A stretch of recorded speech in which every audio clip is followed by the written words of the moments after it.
حکیمه 25 ساله و دختر 4 سالش گرفتار بیماری نارسایی مسئولیتی بدن هستند. دخترش به حال است چون مشکل نفسگیری دارد. شفاخانه شهری رتودر را در معالجه آنها کمک می کند ولی ناکافی می گوید او. ما می‌خواهیم راه معالجه این بیماری را یابند که صحت شویم. چگونه تمام عمر به یک کودک دارو می‌دهید؟ گاهی جدول دارو دادن را رعایت نمی‌کنیم. گاهی یادمان می‌رود، گاهی کودک غوغا می‌بردارد. ما قشاقیم.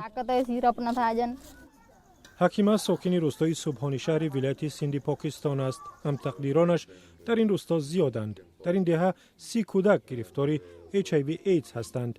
پسر شاهزاده شهر هم بیمار است اما برای معالجه دائمی پول ندارند. به ما میگویند که در شفاخانه های خصوصی معاینه کنیم. ما برای این پول کافی نداریم. من باید آیله را خورانم. از کجا برای معالجه پول میابم؟ برای رنگین پول ندارم. نه فقط من، تمامی مردم ده قشاق است. تمام کودکان بیگناه به سبب بی‌پروایی یک طبیب تا سال 2019 به بیماری نارسایی مسئولیتی بدن گرفتار شدند. گناهکار مظفر غنگرو یک طبیب را می‌دانند که سوزاندارهای آلوده را به تکرار استفاده برده صدها نفر را بیمار کرده است. تا حال 1300 گرفتار HIV را ثبت نام کردند. عمران اکبر اربانی سال 2019 معمای گسترش ویروس در شهر رتودر را آشکار کرده بود.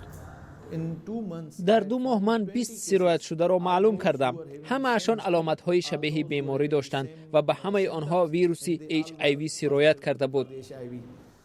پرونده طبیب متهم به جنایت در دادگاه است ولی برای حکیم شهر و دخترش حالا دیگر چیز مهم است.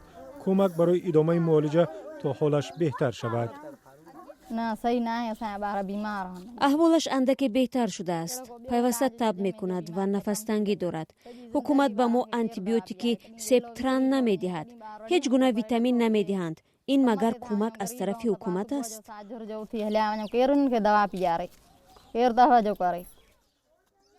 با این حال ما فنا می شویم می گوید او.